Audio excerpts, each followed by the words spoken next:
Global IT के YouTube channel में आप सभी का एक बार फिर से स्वागत है। आज जो है हम लोग अपनी क्लासेज स्टार्ट करने वाले हैं फिटर थ्योरी फर्स्ट ईयर की। ठीक है, जो ऑब्जेक्टिव क्वेश्चन की हमारी सीरीज चल रही थी उसका जो है पार्ट 5 सॉल्व करेंगे। अगर आपने इसके पहले की वीडियो नहीं देखी है तो आप सिंपली अपने यूट्यूब में चले जाए। यूट्यूब में आपको प्लेलिस्ट का सेक्शन मिलेगा, उस पर क्लिक कर लेना आप। वहाँ पे आपको फिटर थ्योरी फर्स्ट ईयर के नाम से प्लेलिस्ट मिल जाएगी, उस पर क्लिक करेंगे आपको सारी वीडियो एक साथ इकट्ठे मिल जाएगी। प्लस अगर आप पीडीएफ डाउनलोड करना चाह रहे हैं तो उसके लिए आपको वेबसाइट पर विजिट करना पड़ेगा www.globalit.org। इस वेबसाइट पर जाकर के आप बिल्कुल आसानी से पीडीएफ को डाउनलोड कर सकते हैं। कैसे करना थोड़ा सा मैं आपको बता देता हूँ। आपको अपने मोबाइल में सिंपली गूगल में सर्च करना है ग्लोबल आईटी। जैसे ही सर्च करेंगे पहली वेबसाइट इस टाइप से मिल जाएगी, इस पर आपको क्लिक करना है। क्लिक करेंगे इस तरह से टैब ओपन होगा। जो यहाँ पे ऑप्शन है होम, हमारे बारे में, ये बेट आईटी स्कोर, ये नॉर्मली आपको नहीं दिखाई देंगे। या कैसे दिखाई देंगे तो आपको अपने फोन में राइट साइड कॉर्नर में ऐसे 3 डॉट बना होगा, उस पर क्लिक करना होगा। जैसे क्लिक करेंगे सारे ऑप्शन आपके सामने होंगे। आईटीआई कोर्स लिखा हुआ है, आईटीआई कोर्स पे आप लोग क्लिक कर लेना। जैसे क्लिक करेंगे इस तरह से 4-5 ऑप्शन होंगे अलग अलग ट्रेड के, जैसे electrician theory, fitter theory, pre employability, skill है, वर्कशॉप कैलकुलेशन है, इंजीनियरिंग ड्राइंग है। तो अगर फिटर थ्योरी आपको चाहिए, फिटर थ्योरी पे आप क्लिक कर लीजिए। इस तरह से नया टैब ओपन हो जाएगा आपके सामने। ठीक है, नीचे को स्लाइड करना है, 2 ऑप्शन मिलेगा, फिटर थ्योरी फर्स्ट ईयर और सेकंड ईयर। आप फर्स्ट ईयर के फर्स्ट ईयर पे क्लिक कर लेना। क्लिक करेंगे नया टैब इस तरह से ओपन होगा। नीचे स्लाइड करना है, यहाँ पर आपके सारे पीडीएफ वगैरह जो सिलेबस है आपका, पीडीएफ है, प्रीवियस ईयर के पेपर है, सब आपको यहाँ पे मिल जाएंगे। तो इसके एक बार आप लोग जरूर चेक कीजिएगा। ठीक है, चलिए ज्यादा देर ना करते हुए हम लोग क्वेश्चन की तरफ चलते हैं। आज का हमारा पहला क्वेश्चन है, एक फिर में चिन्हित भाग का नाम बताए।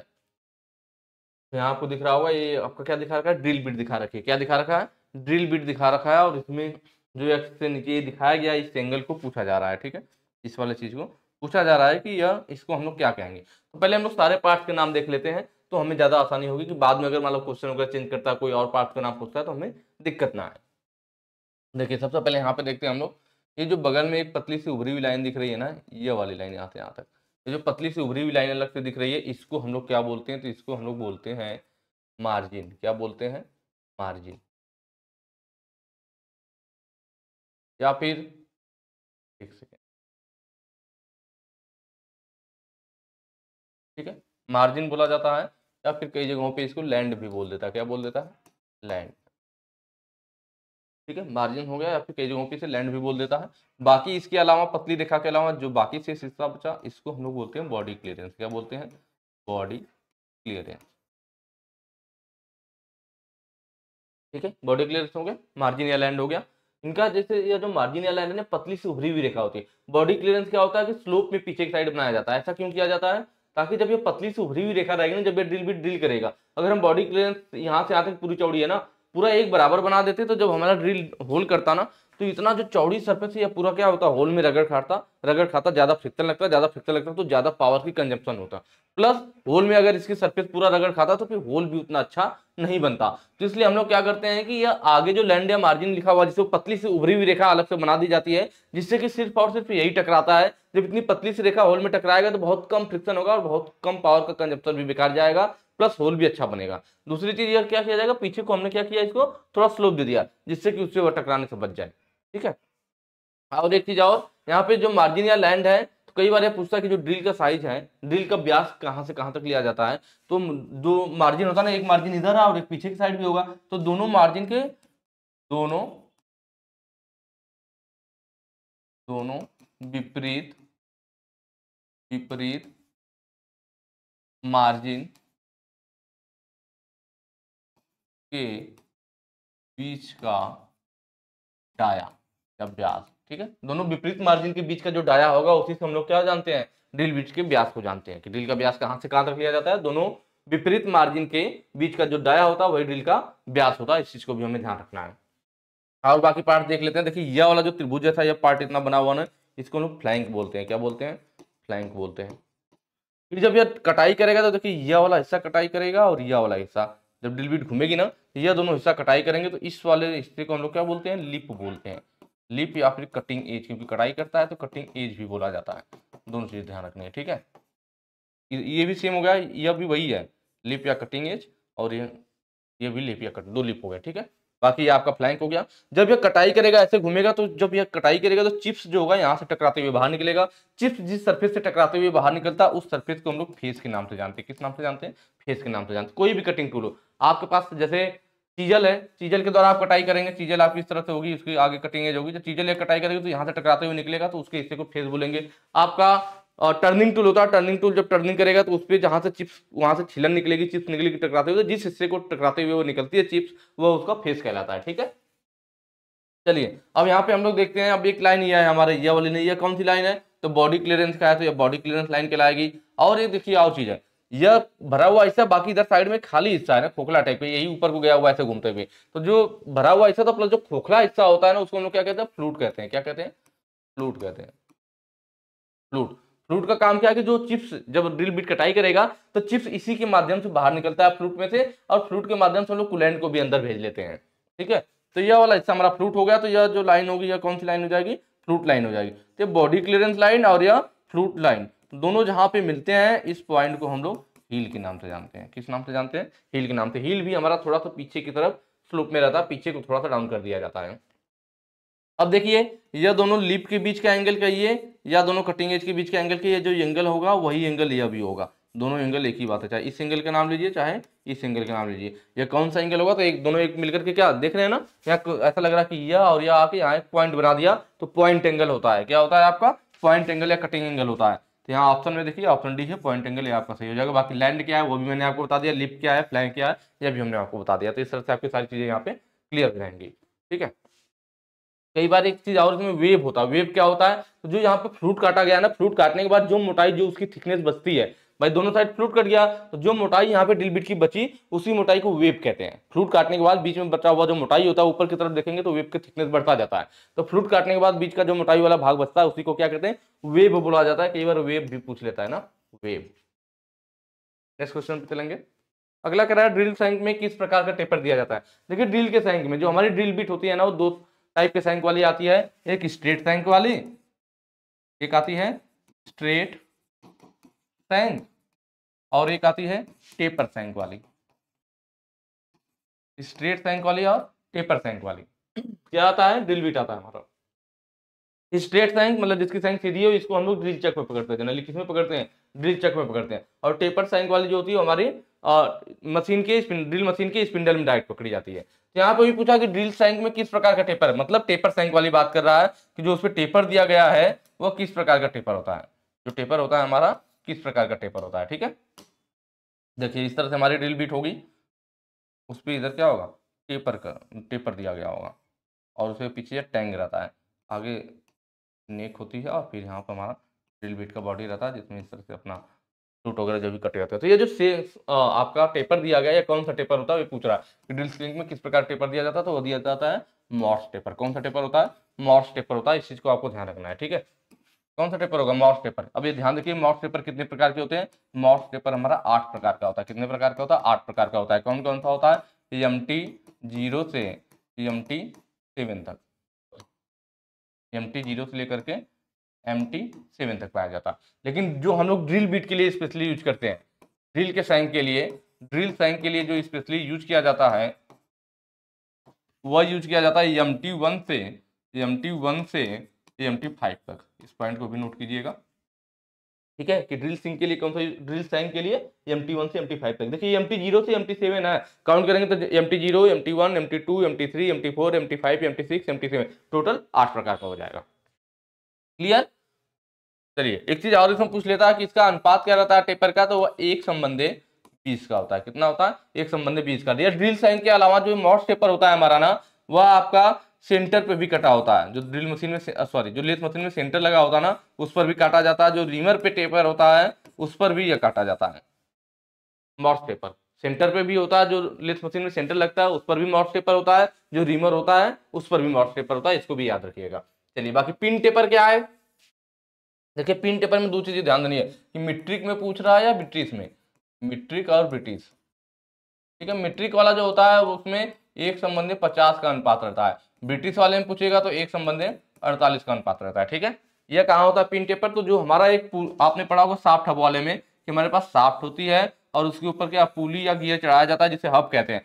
तो इसमें एक हमारे पिन लगाई जाती है टेपर पिन की, इन दोनों को आपस में फिक्स करने के लिए टेपर में बनाई जाती है, एक साइड ज्यादा एक साइड कम, तो यहाँ पे इसको लगाने के लिए होल बना होता है, तो वृत्ताकार खांचा दोनों में कटा होता है, तो ये इनके अंदर फिक्स हो जाता है, इन दोनों को जाम कर देता है, हल्के पावर ट्रांसमिशन के लिए यूज किया जाता है। तो ये जो टेपर पिन की होता है, इस पर जो टेपर होता है, कौन सा टेपर दिया जाता है, तो वो पिन टेपर ही दिया जाता है, जो टेपर पिन की होता है, या सर्कुलर टेपर की भी यहाँ इसे कहीं कहीं बोल देता है। ठीक है, मीट्रिक टेपर का अनुपात भी कई बार पूछता है, तो यह होता है एक संबंधी 20 का, जो हमारा मॉक टेपर का वही इसका मीट्रिक टेपर का। जर्नो टेपर यह काटा यह 20 प्रकार का होता है, कितने प्रकार का होता है, 20 प्रकार का होता है।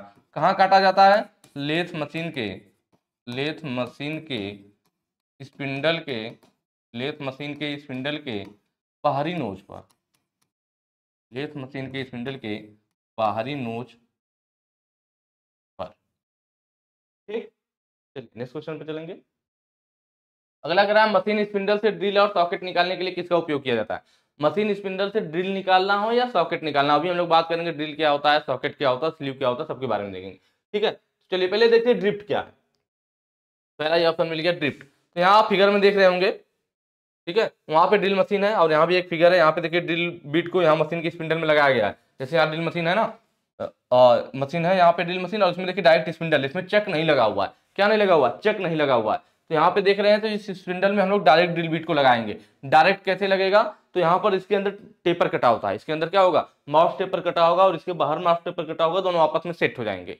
ठीक है, क्योंकि आपको मालूम है ड्रिल के सैंक पे माउस टेपर कटा होता है। तो यह जो दोनों आपको अलग से टुकड़ा दिख रहा है ना, यह वाला और यह वाला, यह क्या है, तो इसको हम लोग बोलते हैं स्लीव। क्या बोलते हैं, स्लीव। इसकी जरूरत कब पड़ती है, तो देखिए यह हमारा ड्रिल मशीन है, इसमें ड्रिल चक, अगर ड्रिल चक लगा होता तो ड्रिल चक में स्ट्रेट सैंक वाली ड्रिल बिट पकड़ी जाती है, और मशीन के स्पिंडल में डायरेक्ट जो ड्रिल बिट पकड़ी जाती है वो टेपर सैंक वाली पकड़ी जाती है। जब अधिक डायमीटर का ड्रिल बिट पकड़ना तो टेपर सैंक वाली ही आती है। ठीक है, तो अब हमें डायरेक्ट इस ड्रिल बिट को इसमें पकड़ना है, तो अगर मशीन के स्पिंडल में डायरेक्ट हम पकड़ेंगे तो इसमें एक ही होल बना होगा। तो आप सोचिए कि अगर मान लीजिए इसमें 20 mm वाला होल बना हुआ है, कितना बना हुआ है, 20 mm का होल बना हुआ है, तो हम इसमें 20 mm का ड्रिल बिट पकड़ लेंगे। लेकिन मान लीजिए हमें 22 का पकड़ना हुआ, 25 का पकड़ना हो, या 20 से कम 18 का पकड़ना, 22 का पकड़ना हो या 18 का पकड़ना, तो उसके लिए क्या हम इतनी सारी मशीन रखेंगे कि अलग अलग साइज के लिए अलग अलग मशीन रखो, कि ये 20 mm के लिए 22 mm के लिए, महंगा पड़ जाएगा ना।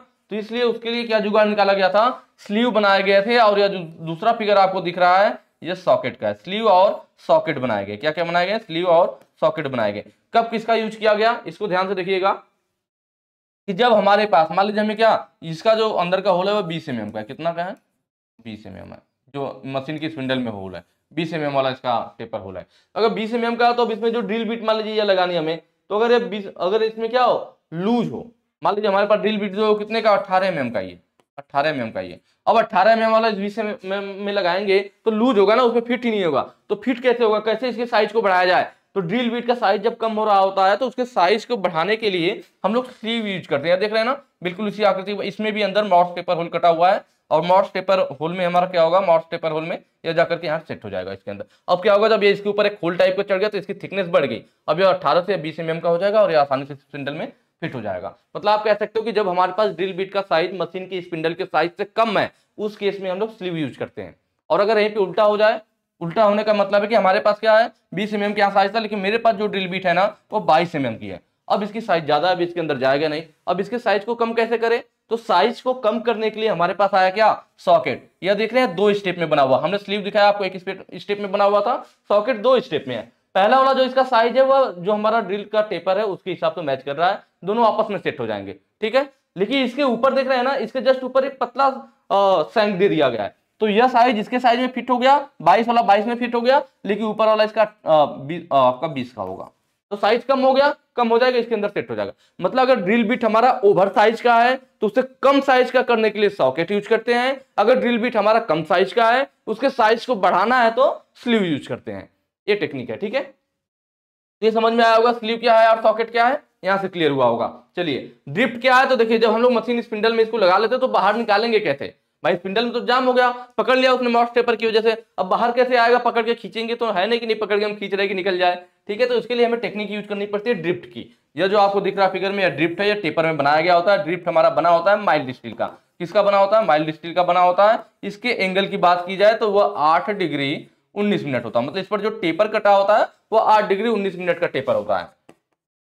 ठीक है, यह ऐसे टेपर में देखिए है भी, तो क्या करेंगे, मशीन की स्पिंडल में देख रहे हैं अभी ना हल्का सा छोटा सा होल है, या फिर स्लीव है उसमें भी होल है, तो इस होल में हम क्या करते हैं, ड्रिल बिट हमारी सेट रहती है, इस टेपर को डालेंगे, पहले हल्का सा पतला वाला हिस्सा जाएगा, फिर धीरे हैमर से चोट करेंगे तो यह अंदर बढ़ता जाएगा, जैसे जैसे बढ़ेगा इसकी चौड़ाई बढ़ेगी, ये ड्रिल बिट पे प्रेशर डालेगी, ये नीचे गिर जाएगा। लेकिन निकालते समय में एक बात और ध्यान रखना होता है कि जो ड्रिल मशीन का टेबल होता है, जो ये टेबल है ना, तो टेबल पे एक लकड़ी का गुटका रखते हैं, जैसे कि यहाँ देखिए लकड़ी का गुटका दिखाया गया, एक लकड़ी का गुटका रख दिया जाता है, जिससे कि जब ड्रिल बिट गिरे तो उस लकड़ी पे गिरे, इससे ड्रिल बिट की कटिंग एज खराब नहीं होगी। अगर गुटका नहीं रखेंगे, ड्रिल बिट अचानक से गिर गया डायरेक्ट मेटल पे, तो उसकी कटिंग एज खराब हो जाएगी। कटिंग एज खराब ना हो, इसलिए नीचे हमें लकड़ी का एक गुटका रखना पड़ता है, एक ब्लॉक रखना पड़ता है।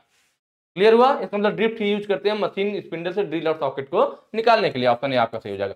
पंच क्या है, तो यह वाला जो फिगर आपको दिख रहा है, यह हमारा फिगर जो है किसका है, पंच का है। पंच हमारा जनरली 3 टाइप का होता है, सेंटर पंच जो जनरली हम ज्यादातर यूज करते हैं, ठीक है, और भी है लेकिन मेन सेंटर पंच, और आपका डॉट पंच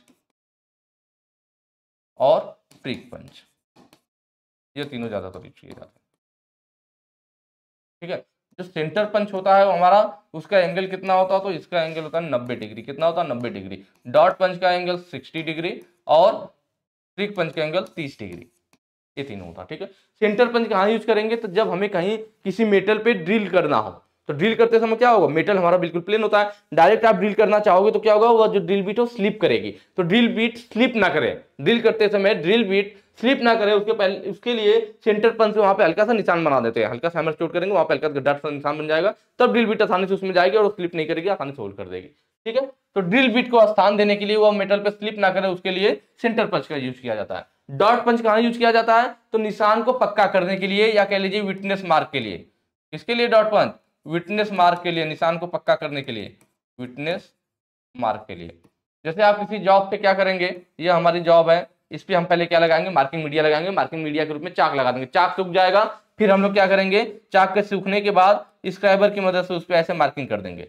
अब हैक्सा से कटाई करना होगा, जब आप हैक्सा से कटाई करोगे तो उसके ब्लेड को ठंडा रखने के लिए हम लोग पानी भी गिराते रहते हैं। जब हम पानी गिराएंगे तो जो यहाँ पे चौक लगा होगा वो मिट जाएगा, फिर हमारी मार्किंग की जो मेहनत थी वो सारी बेकार हो जाएगी। तो इसलिए हम क्या करते हैं कि जब चौक लगाने के बाद वह सूख जाता है, मार्किंग करते हैं, मार्किंग करने के बाद पंच की मदद से जगह जगह पे ऐसे डॉट डॉट निशान लगा लेते हैं। कितनी कितनी दूरी पे, 3 से 5 mm की दूरी पे ऐसे डॉट डॉट निशान लगा लेते हैं, 3 से 5 mm की दूरी पे। देखिए डॉट डॉट निशान लग रहा है, तो इसका मतलब डॉट पंच की मदद से, याद रहेगा। ठीक है, 60 डिग्री एंगल होता है, तो अब ये निशान लगा लेंगे डॉट पंच की मदद से, तो ये विटनेस मार्क का काम करेगा, निशान दिखाने का काम करेगा। अब पानी गिरा हो गया, भले ही चाक धुल जाए, लेकिन ये निशान जो पड़ा हुआ डॉट डॉट टाइप वो नहीं धुलेगा और आप आसानी से कटाई कर पाओगे। यह काम होता है किसका, डॉट पंच का। प्रिक पंच का काम क्या है, तो देखिए प्रिक पंच का एंगल 30 डिग्री होता है, मतलब पतली नुकीली पिन होती है आगे की।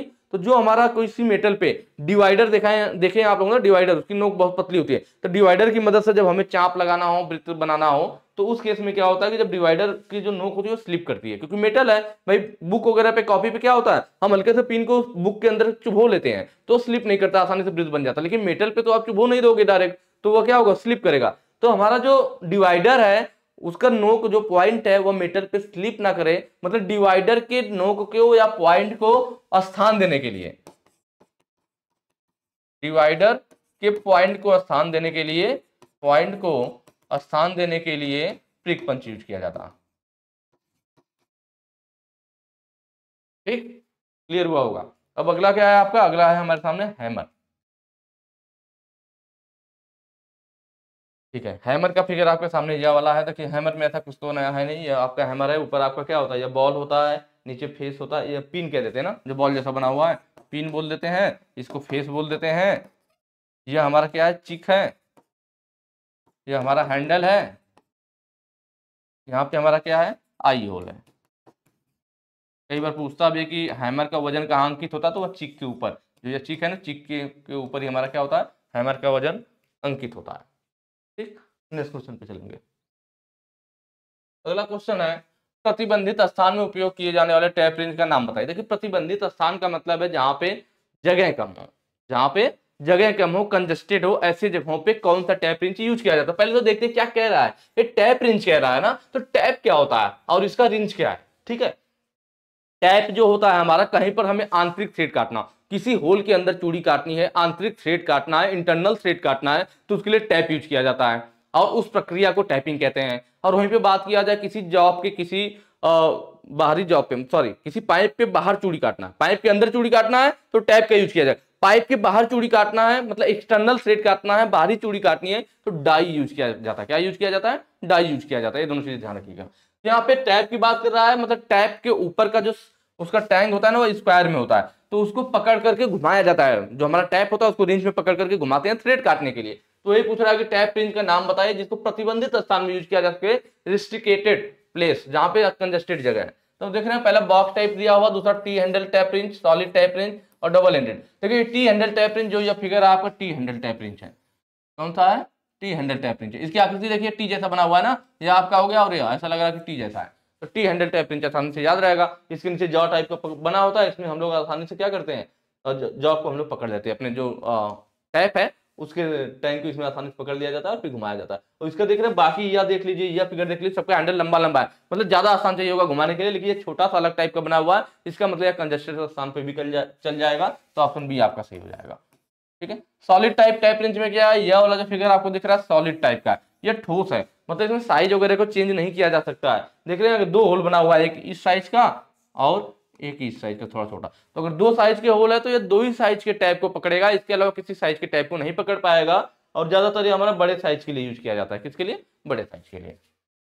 Double ended adjustable tap wrench, देखिए इसमें ध्यान दीजिएगा, इस वर्ड का एडजस्टेबल, एडजस्टेबल वर्ड आया ना, मतलब जिसके एडजस्ट किया जा सके, जिसके साइज को कम ज्यादा किया जा सके। तो ये ऐसा टैप रिंच होता है जिसमें अलग अलग साइज के टैप को बहुत ही आसानी से पकड़ा जा सकता है। इसमें इधर वाला जो होता है ये फिक्स रहता है, और इधर वाला जो हिस्सा होता है ये आगे पीछे, जब हैंडल को घुमाएंगे ना तो आगे पीछे मूव करता है। देख रहे हैं इधर एक बना हुआ है और इधर टाइप से यह 90 डिग्री का था। यहाँ पे देख रहे हैं स्क्वायर जैसी आकृति बन जाएगी, तो आसानी से इसमें टैप को पकड़ा जा सकता है। तो इसको डबल इंडेड एडजस्टेबल कहते हैं, क्योंकि ये आगे पीछे मूव करता है, इसके साइज को एडजस्ट किया जा सकता है। नेक्स्ट क्वेश्चन पे चलेंगे। अगला कह रहा है आईएसओ मीट्रिक थ्रेड में M10 इंटू 1.5 थ्रेड के लिए टैप ड्रिल आकार की गणना कीजिए। ठीक है, किसकी बात कर रहा है? ध्यान से देखिएगा, टैप ड्रिल साइज, TDS लिख सकते हैं। टैप ड्रिल आकार की बात कर रहा है तो TDS लिख सकते हैं, टैप ड्रिल साइज। ठीक है, एक ही बात है। टैप ड्रिल साइज बराबर क्या होता है हमारा? Tap size -2D। डी क्या हमारा? थ्रेड की गहराई है। ठीक है, अगर यहाँ पे ध्यान से देखा जाए, अगर इसको जो TDS होता है ना, इसको लोग माइनर डाया बोलते हैं। माइनर डाया कई बार ये भी एग्जाम में पूछ लेता है कि कौन माइनर डाया कौन सा मेजर डाया, और जो टैप साइज होता है वो हमारा मेजर डाया होता है। ठीक है, ये भी चीज हमें ध्यान रखनी, कौन सा माइनर डाया कौन सा मेजर डाया, ये फार्मूला हो गया हमारा। ठीक है, minor dia major dia, TDS minus. ठीक है, अब एक चीज हमें ध्यान रखना, डी क्या है? तो जो डी होता है हमारा ना, वो थ्रेड की गहराई होती है। क्या होती है? थ्रेड की गहराई। ठीक है, अब थ्रेड की गहराई कितना रखेंगे तो ये डिपेंड करता है कौन सा पूछा जा रहा है, मीट्रिक या ब्रिटिश, दोनों का हम देख लेते हैं यहाँ पे। क्योंकि मीट्रिक में पूछेगा, किसमें पूछेगा? मीट्रिक में पूछेगा। तो जो डी की वैल्यू रखी जाती है ना, वो 0.6134 इंटू पी। ठीक है, पी क्या है हमारा? पी का मतलब पिच से होता है, पिच। क्लियर? अगर यही किसमें पूछ ले, मीट्रिक में जब पूछेगा तब, अगर यहीं पे पूछ लेता किसमें? ब्रिटिश में। किसमें पूछ लेता? ब्रिटिश में। तो डी इज इक्वल टू क्या हो जाता? 0.6403 इंटू पी। पी का मतलब क्या है आप लोग जानते हैं, पिच। तो यहाँ पे क्वेश्चन में क्या मीट्रिक थ्रेड की बात किया, मीट्रिक थ्रेड मतलब हम डी वाला जो थ्रेड की गहराई रहेगा ये वाला फार्मूला रखेंगे। अब क्वेश्चन में देख लीजिए कि यम दिया हुआ है, यम क्या दिखाता है? ये मीट्रिक थ्रेड को बताता है। किसको बताता है? मीट्रिक थ्रेड को बताता है। 10 किसको बताता है? जो 10 है हमारा, यह बताता है मेजर डाया को। ये चीज पता रहेगी तभी क्वेश्चन सही होगा। मेजर डाया कह लीजिए या टैप साइज कह लीजिए।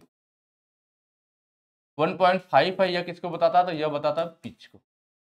पिच मतलब एक थ्रेड से दूसरे थ्रेड के बीच की जो दूरी होती है ना, उसी को हम लोग पिच कहते हैं।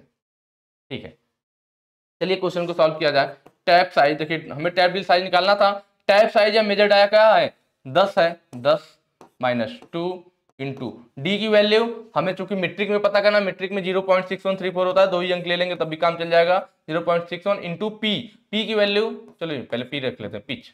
ठीक है, अगला लाइन क्या हो जाएगा? 10 - 2 इंटू 0.61, पी का मान कितना है? पिच कितना? 1.5 है, 1.5। अगला क्या हो जाएगा? 10 - 1.5 दूना 3 हो जाएगा इंटू 0.61। क्लियर? अगली लाइन क्या होता है कि 10 माइनस, इसका गुणा कर लीजिए, 3 एकम 3, 3 छक्का 18, 2 अंक पे दशमलव था 1.83, बस इसको घटा लीजिए, आपका वैल्यू सामने आ जाएगा। 10 में से क्या करना है, ऐसे 10.00 रख लीजिए, 1.83 रख लीजिए, घटा लेंगे 10 में, अब इसे हासिल लेगा उधार जाएगा, 10 में से क्या होगा, 3 जाएगा 7, 9 में से 8 जाएगा 1.9, अब यहाँ 9 में से गया 8.17 mm। आंसर कितना आ गया आपका, आंसर आ गया 8.17 mm। यहाँ पे देखेंगे तो 8.2, 8.2, यहाँ पे दो ऑप्शन सेम हो गया है ना, ये गलती से हो गया है, इसको बदल लीजिए, मान लीजिए 8.7 mm में, कुछ भी रख लीजिए, ठीक है। चलिए अब यहाँ पे देखा जाए तो 8.17 है, ये किसके करीब, तो 8.17 लगभग 8.2 के करीब है, दोनों लगभग एक ही बात है, तो ऑप्शन ए हमारा सही हो जाएगा 8.2 mm, ठीक है। आसान है, बस आपको फार्मूला रहेगा, बिल्कुल आसानी से हो जाएगा, बस फार्मूला ध्यान रखिए। अगला कह रहा है ड्रिलिंग ऑपरेशन में फीट की इकाई क्या है।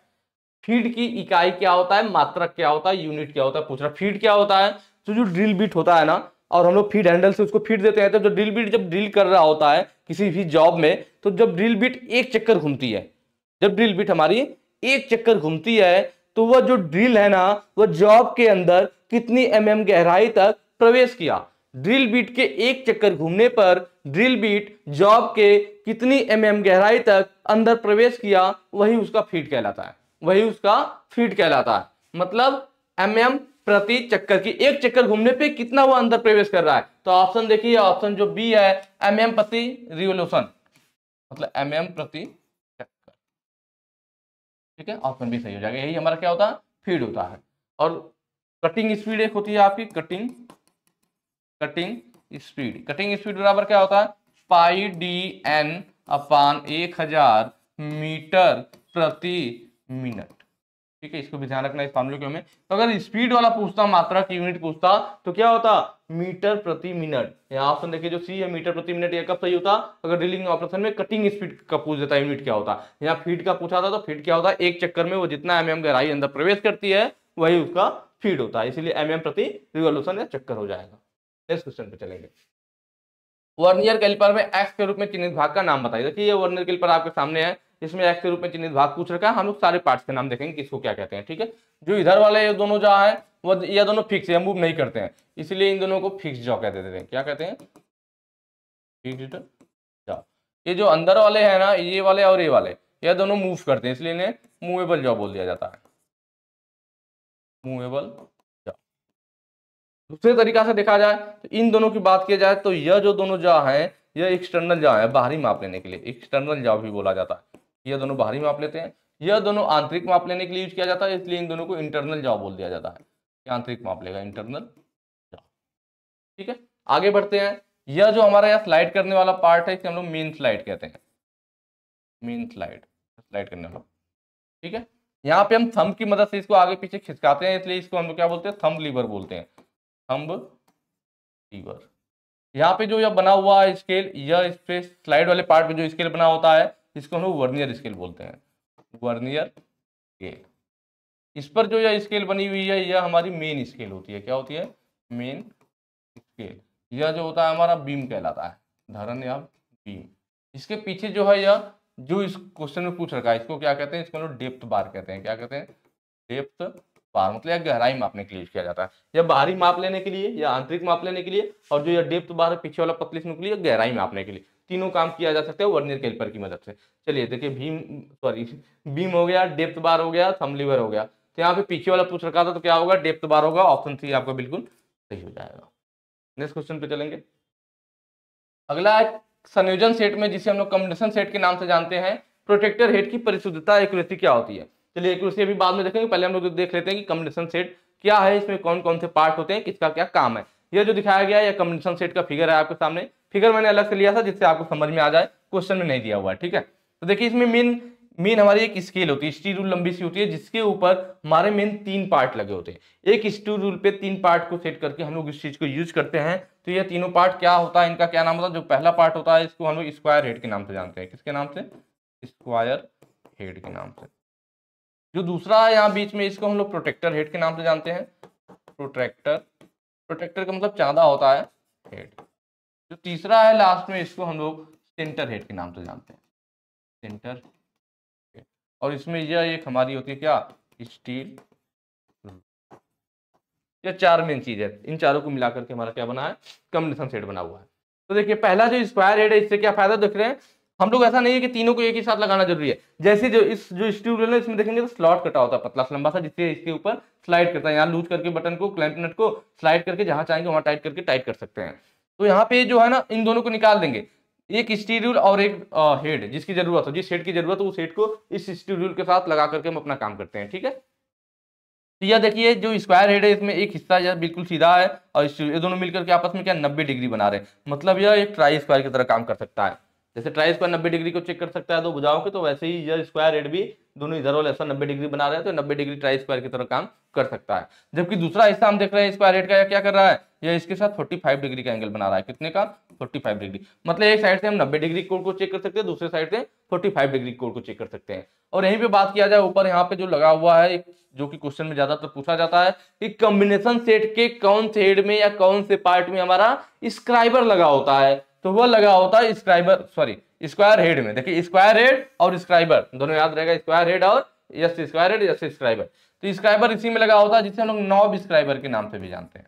नॉब स्क्राइबर वो यहाँ ऊपर थ्रेड पे यहाँ टाइट किया गया था, इसे खोल करके निकाल के हम मार्किंग करके फिर यहाँ पे टाइट कर देते हैं इसके साथ। ठीक है, और इसी पार्ट में हमारा यहाँ पे एक लंबा सा ऐसे दिखेगा आपको, इसमें पानी टाइप को भरा हुआ दिखाई देगा, जिसको हम लोग स्पिरिट लेवल कहते हैं। क्या कहते हैं, स्पिरिट लेवल।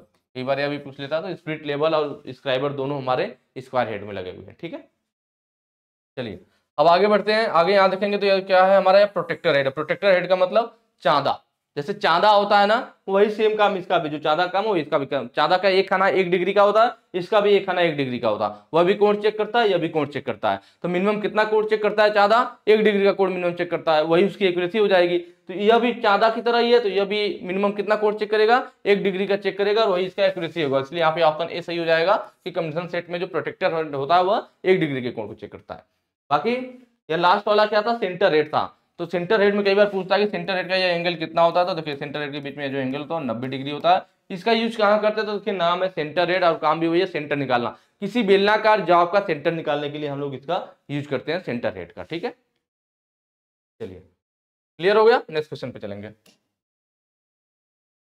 अगला है ट्राई स्क्वायर की एक्यूरेसी क्या है, परिशुद्धता क्या है। देखिए ट्राई स्क्वायर की बात कर रहा है। ट्राई स्क्वायर यहाँ सामने मैंने अलग से फिगर ले रखा है, जिससे आपको आसानी समझ में आ जाएगा कि इसको क्या कहते हैं हम लोग। इसको हम लोग स्टॉक बोलते हैं, और इधर वाले हिस्से को ब्लेड बोला जाता है। ठीक है, दो पार्ट में ना, स्टॉक और ब्लेड। तो इनका जो है बात किया जाए तो किस चीज़ के लिए यूज करते हैं, तो इनकी मदद से किन्हीं दो भुजाओं को, कोई भी जॉब है उनकी दो भुजाओं को चेक किया जा सकता है कि वो दोनों भुजाएं परस्पर एक दूसरे से 90 डिग्री पर है या नहीं, या फिर जॉब ऐसे देख करके खिसका करके हम चेक कर सकते हैं कि वो जॉब समतल है या नहीं। इसकी मदद से दोनों काम किया जा सकता है। एक चीज और होता है, यहाँ पे देखेंगे हल्का सा गड्ढा टाइप का बना होता है, जहाँ पे इसका ज्वाइंट होता है। कई बार पूछता है जो हमारा ट्राई स्क्वायर है, यहाँ पे जो हल्का सा गड्ढा टाइप यहाँ पे बना होता है, जहाँ पे स्टॉक और ब्लेड जुड़ते हैं, वो क्यों होता है, तो इसलिए होता है कि किसी जॉब को जब हम 90 डिग्री चेक कर रहे होते हैं, तो जो बर वगैरह होते हैं, जो बुरादे होते हैं, वह बीच में आ जाएंगे तो सही से चेक नहीं पाएगा। तो बर या बुरादे को स्थान देने के लिए इस टाइप से यहाँ पे बना होता है। ठीक है, चलिए तो यहाँ पे इसकी एक्यूरेसी की बात कर रहा था, 0.002 mm प्रति 10 mm लंबाई में इसकी एक्यूरेसी होती है। इसको जरूर याद कर लीजिएगा, इसका कोई ट्रिक नहीं है, आप लोग अपने से याद कर लेना। ठीक है, 0.002 mm प्रति 10 mm की लंबाई में इसकी क्या होती है, ट्राई स्क्वायर की एक्यूरेसी होती है, शुद्धता होती है। अगले क्वेश्चन पे चलेंगे। निशान दिखाने के लिए किस पंच का उपयोग किया जाता है, मतलब विटनेस मार्क के रूप में। ये क्वेश्चन अभी मैंने पीछे बताया था आपको। विटनेस मार्क के लिए किसका यूज करते हैं, डॉट पंच। अभी हमने पीछे बात किया था, डॉट पंच का एंगल 60 डिग्री होता है, और इसकी मदद से हम लोग डॉट 3 से 5 mm की दूरी पर डॉट निशान लगा करके विटनेस मार्क के रूप में निशान दिखाने के लिए यूज करते हैं, जिससे कि बाद में वो मिटे ना। पिन पंच क्या है, तो यह वाला जो फिगर आपको दिख रहा है, यह पिन पंच का फिगर है। इसका यह जो डाया होता है ना, आगे पतला नुकीला लंबा सा दिख रहा है, इसका जो डाया होता है वो लगभग 3 से 12 mm रहता है। 3 से 12 mm की डाया रहता है। इसका यूज कहाँ किया जाएगा, क्योंकि पतला सा नुकीला भाग रहता है। किसी भी पार्ट वगैरह में जब हमारी डॉयल पिन वगैरह टूट जाती है, तो डॉयल पिन को बाहर निकालने के लिए, क्योंकि पतला सा नुकीला भाग है, इसको लगा करके हैमर से टूट करते हैं, तो आसानी से पिन, डॉयल पिन वगैरह बाहर आ जाती है। तो वहां पे हम लोग इसका पिन पंच का यूज करते हैं। बेल पंच कहाँ यूज किया जाता है, तो यह जो फिगर है आपके सामने, बेल पंच का फिगर है। इसमें देख रहे हैं आगे घंटीनुमा आकृति इस तरह से बना हुआ है इसका। ठीक है, और इसके सेंटर में हमारा पंच लगा हुआ है। सेंटर में क्या है हमारा, यह पंच है हमारा, और यह स्प्रिंग से कनेक्टेड है। किससे, स्प्रिंग से। और यह घंटीनुमा आकृति क्या करता है, किसी भी बेलनाकार जॉब पर सेंटर में निशान लगाने के लिए हम लोग इसका यूज करते हैं। तो बेलनाकार जॉब को जब इसके बीच में ले आएंगे तो क्योंकि घंटीनुमा आकृति ऑटोमेटिक ये सेंटर में आ जाएगा, हैमर से चोट करेंगे इसके सेंटर में निशान लग जाएगा। तो बेल पंच की मदद से किसी भी राउंड जॉब के सेंटर में निशान लगाने में आसानी होती है। सेंटर पंच, तो सेंटर पंच हो या डॉट पंच हो, पंच हमारी इसी टाइप के होते हैं, बस उसका एंगल चेंज हो जाता है। सेंटर पंच रहेगा तो इसका एंगल कितना हो जाएगा, 90 डिग्री हो जाएगा। डॉट पंच है तो 60 डिग्री, प्रिक पंच है तो 30 डिग्री, ठीक है। और इसका मैंने बताया भी था सेंटर पंच का यूज कहाँ किया जाता है, जब किसी जॉब में हमें ड्रिल करना होता है तो ड्रिल बीट हमारा उस पर स्लिप ना करे, तो ऐसे कामों के लिए हम लोग क्या करते हैं, सेंटर पंच के द्वारा पहले निशान लगा लेते हैं फिर ड्रिल बीट यूज करते हैं। नेक्स्ट क्वेश्चन पे चलेंगे। उस कैलिपर के नाम बताया जिसकी एक टांग एडजस्टेबल डिवाइडर पॉइंट और दूसरा टांग मुड़ा होता है। मतलब एक टांग पॉइंट वाला लेकिन जिसे एडजस्ट कर सकते हैं और दूसरी मुड़ी हुई रहती है, ठीक है। तो यह फिगर आपका नहीं दिया हुआ, फिगर देता था तो आप फिगर देख के पहचान नहीं जाओगे। फिगर मैंने अलग से ले रखा जिससे आपको क्वेश्चन आसानी से समझ में आए। और दूसरी चीज मैंने आपको बार बार बताया है कि अगर आपका क्वेश्चन पढ़ते ही आपके दिमाग में फिगर आ जाता है तो आधा से ज्यादा क्वेश्चन तो आपका वहीं सही हो जाता है, वहीं सॉल्व हो जाता है। उस कैलिपर का नाम बताया जिसकी एक टांग एडजस्टेबल डिवाइडर पॉइंट और दूसरा मुड़ा, ठीक है। तो उसको हम लोग किस नाम से जानते हैं, तो पहला जो ऑप्शन है जैनी कैलिपर के नाम से जानते हैं। किस नाम से, जैनी कैलिपर। और उसका फिगर यह है, यह जो फिगर है किसका है, जैनी कैलिपर का। इसमें देख रहे हैं ना, एक टांग हमारी कैसी है, पॉइंट वाली है, दूसरा मुड़ा हुआ है, थोड़ा अलग टाइप का। इसलिए इसको एक दो और नामों से जानते हैं, जैसे कि ऑड लेग कैलिपर। किस नाम से, ऑड लेग कैलिपर, ठीक है। या फिर हर्माफ्रोडाइट कैलिपर, हर्माफ्रोडाइट कैलिपर। एक और नाम होता है इसका कि लेग तथा लेग एंड पॉइंट कैलिपर भी बोल देता है कहीं पर, कि एक साइड हमारा नॉर्मल लेग है और एक साइड पॉइंट है, लेग एंड पॉइंट कैलिपर। ठीक है। यहाँ पे देख रहे हैं ना, यह जो नुकीला वाला पॉइंट है यहाँ पे हमारा लॉक नट लगा हुआ। इस नट को लूज और टाइट करके हम इसकी मदद से इस पॉइंट को भी एडजस्ट कर सकते हैं। इसीलिए पूछा था कि एडजस्टेबल डिवाइड पॉइंट हो, तो यह हमारा जेनी कैलिपर में होता है। इसके पॉइंट को एडजस्ट किया जा सकता है और एक टाइप की टांग मुड़ी हुई होती है। कई बार पूछ लेता कि ये जो टांग मुड़ी हुई है ये इसका कितने रेडियस पे मुड़ी होती है, तो वो 6 से 12 mm। कितने रेडियस पे मुड़ी जाती है, 6 से 12 mm की रेडियस पे मुड़ी जाती है, ठीक। एक चीज और है, कई बार एक यह भी पूछ लेता है कि इसका इसमें जो होता है ना कि इसका यूज क्या होता है, इसका जो हमारा जेनी कैलिपर है, तो इसकी मदद से हम लोग किसी जॉब के जो मुड़ा हुआ हिस्सा है तो ये जॉब के क्या करता है, किनारे संपर्क में आ जाता है और फिर इधर पॉइंट वाले से हम लोग ऐसे लाइन खींचे जाते हैं। मतलब किसी जॉब के किनारे के पैरेलल समांतर लाइन खींचने के लिए यूज किया जाता है। या फिर राउंड जॉब का सेंटर भी इसकी मदद से निकाला जा सकता है। कैसे, यह राउंड जॉब हो गया, हम लोग जो उसका मुड़ा हुआ लेग है उसको यहाँ पे रखेंगे और पॉइंट की मदद से ऐसे घुमाएंगे तो ऐसे निशान बन जाएगा। फिर मुड़ा हुआ लेग इस साइड 90 डिग्री पे ले आकर के फिर इधर घुमा देंगे, फिर मुड़ा हुआ लेग इधर ले आकर के इधर से इधर घुमा देंगे, फिर मुड़ा हुआ लेग यहाँ टच कराएंगे और पॉइंट से ऐसे घुमा देंगे, तो चारों ऐसे लाइन बन जाएगी। फिर स्केल की मदद से ऐसे ऐसे क्रॉस कर देंगे, जहां आएगा वहां सेंटर मिल जाएगा। तो इस तरह से इसकी मदद से राउंड जॉब का सेंटर भी निकाला जा सकता है, ठीक है। और इसका एक और आता है, जैसे इसका जो लेग है ना अंदर की तरफ मुड़ा हुआ, उसका लेग ऐसे बाहर की तरफ मुड़ा हुआ। किधर मुड़ा रहता है, बाहर की तरफ मुड़ा रहता है। तो जिस ऑड लेग या जेनी कैलिपर का लेग बाहर की तरफ मुड़ा हुआ हो उसको हिल टाइप वाला जेनी कैलिपर बोलते हैं। कौन सा वाला, हिल टाइप जेनी कैलिपर। ये सारी चीजें हो गई इसके बारे में, ठीक है। बाकी देख लेते हैं इनसाइड कैलिपर। नाम है इनसाइड कैलिपर, या आंतरिक माप, मतलब कहीं पे आंतरिक खांचा कटा हो, स्लॉट कटा हो, मतलब आंतरिक माप लेना हो, किसी पाइप के अंदर की माप लेना हो तो आंतरिक माप लेने के लिए इनसाइड कैलिपर जो नाम है वही उसका काम है, बस आकृति अलग है। देखिए है इनसाइड कैलिपर ना, देख सकते हैं यह जो फिगर है हमारा इनसाइड कैलिपर का है। इसकी पैर देखिए, पैर बाहर की तरफ मुड़े हुए हैं। नाम है इनसाइड और पैर दोनों बाहर की तरफ मुड़े हुए हैं, लेकिन काम वही रहेगा, आकृति अलग है। इनसाइड कैलिपर अंदर की माप लेगा लेकिन दोनों पैर बाहर की तरफ मुड़े होंगे। आउटसाइड कैलिपर नाम है आउटसाइड, तो बाहर की माप लेगा। किसकी माप लेगा, बाहर की माप लेगा, लेकिन टांग अंदर की तरफ मुड़ी होंगे। इसकी लेग देख रहे हैं अंदर की तरफ मुड़े हुए। लेग अगर बाहर की तरफ है तो इनसाइड कैलिपर, लेग अगर अंदर की तरफ है तो आउटसाइड कैलिपर। आउटसाइड कैलिपर मतलब बाहरी माप लेगा, इनसाइड कैलिपर मतलब आंतरिक माप लेगा, इंटरनल माप लेगा, ठीक है।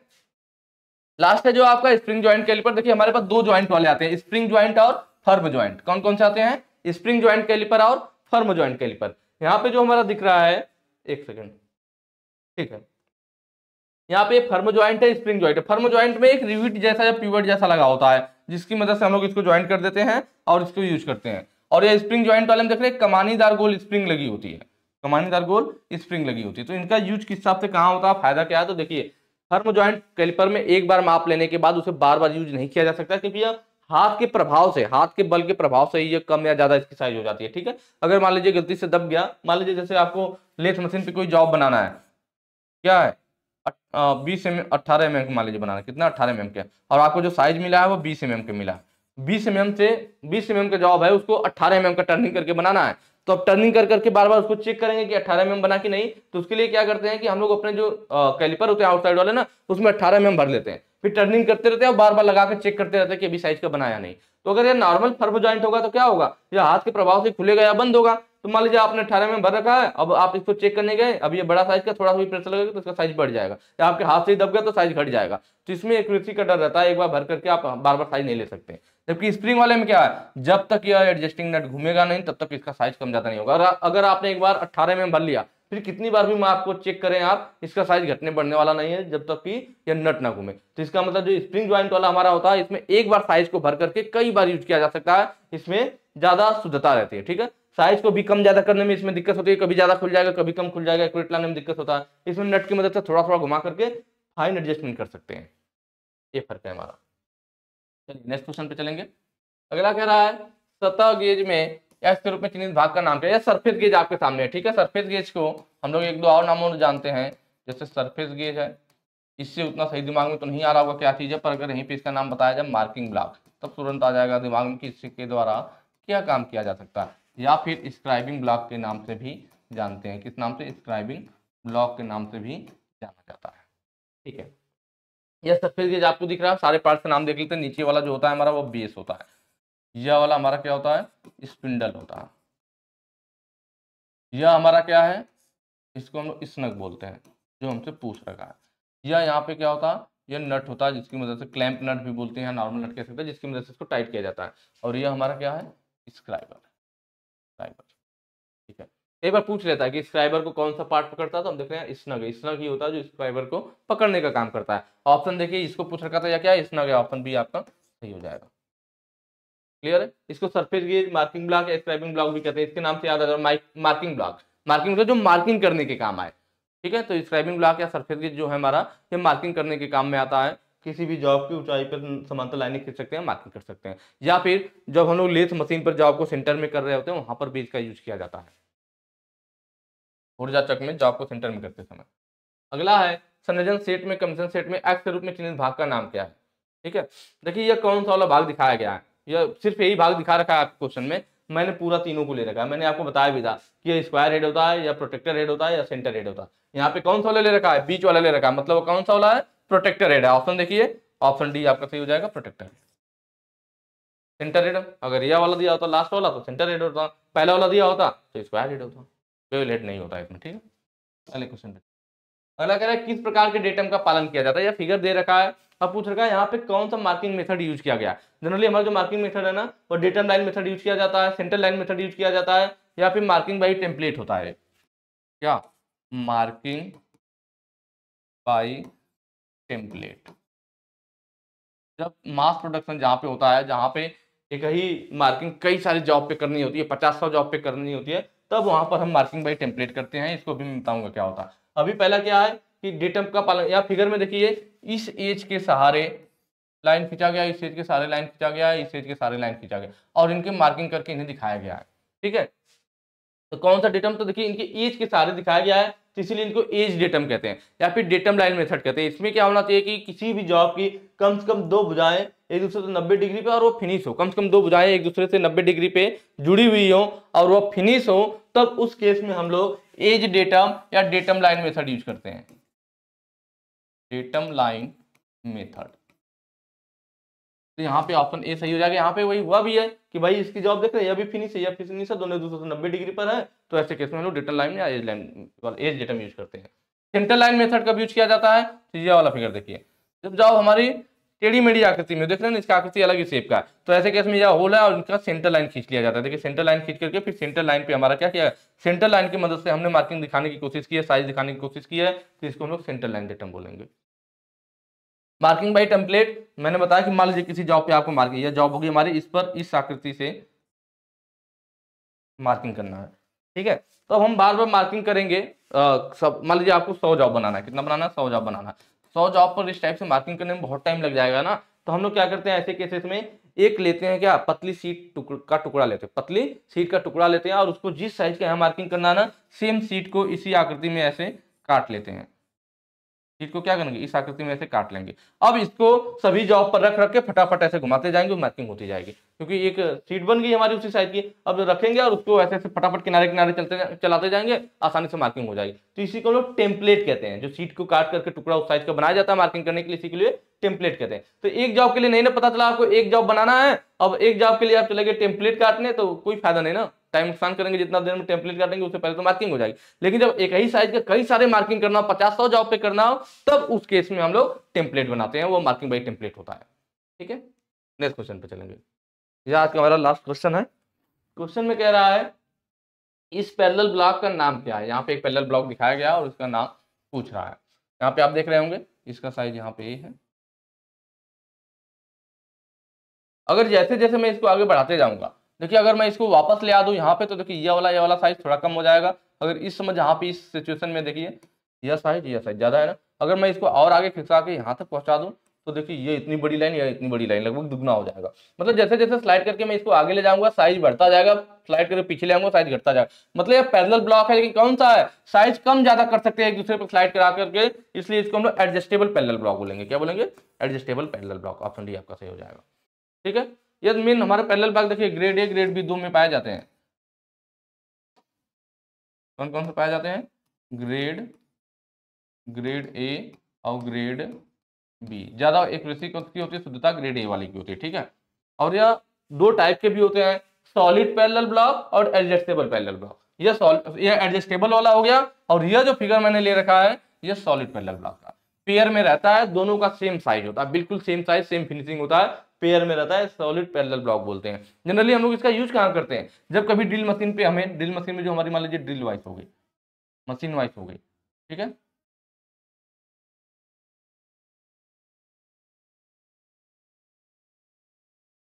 तो इसके नीचे क्या होता है हमारा, यहाँ पे हम लोग इसके नीचे क्या जॉब लगाते हैं यहाँ पे और ड्रिल करते हैं। तो अगर नॉर्मली आप यहाँ इस दोनों जोबड़े के बीच में जॉब को पकड़ लेंगे और ड्रिल करेंगे, तो क्या होगा, जॉब हमारा टेपर हो जाएगा। भाई प्रेशर पड़ेगा, जब पहले नॉर्मल पकड़ लेंगे, मान लीजिए आपने सीधा पकड़ लिया, पर जब आप ड्रिल करने के जब प्रेशर पड़ा तो जॉब हमारा थोड़ा टेपर हो जाएगा। जब हमारा टेपर हो जाएगा, तो उसमें क्या होगा, टेपर होल होगा। क्या होगा, होल हमारा टेपर में हो जाएगा। जब होल हमारा टेपर में हो जाएगा तो दिक्कत हो जाएगा। तो इसीलिए हम लोग क्या करते हैं, ऐसे में वाइस के नीचे है जो हमारा पैरेलल ब्लॉक है, पहले हम क्या करेंगे, वाइस का जबड़ा खोलेंगे, दोनों पैरेलल ब्लॉक को इधर रख देंगे, इधर रख देंगे, अब इसके ऊपर हम लोग जॉब को रख देंगे। अब जॉब बिल्कुल पैरेलल बिल्कुल सीधा है, ठीक है, अब उसके नीचे जाने के चांस नहीं। अब हम वाइस के जबड़ा से दबा देंगे या यहाँ पे टाइट हो जाएगा। अब आप ड्रिल करेंगे तो उसका थोड़ा भी चांस नहीं होगा टेपर होने का, और आपका जो होल है बिल्कुल सीधा होगा। तो ऐसे कामों पे, ऐसी जगहों पे हम लोग सॉलिड पैरेलल ब्लॉक यूज करते हैं। ठीक है, मुझे उम्मीद है आप लोगों को अच्छे से समझ में आया होगा। तो आज हमारा जो क्वेश्चन था यहाँ का लास्ट था, और बाकी आगे क्वेश्चन हम लोग नेक्स्ट वीडियो में करेंगे। और वीडियो अच्छी लगी है तो ज़्यादा से ज़्यादा शेयर कीजिएगा। Thank you.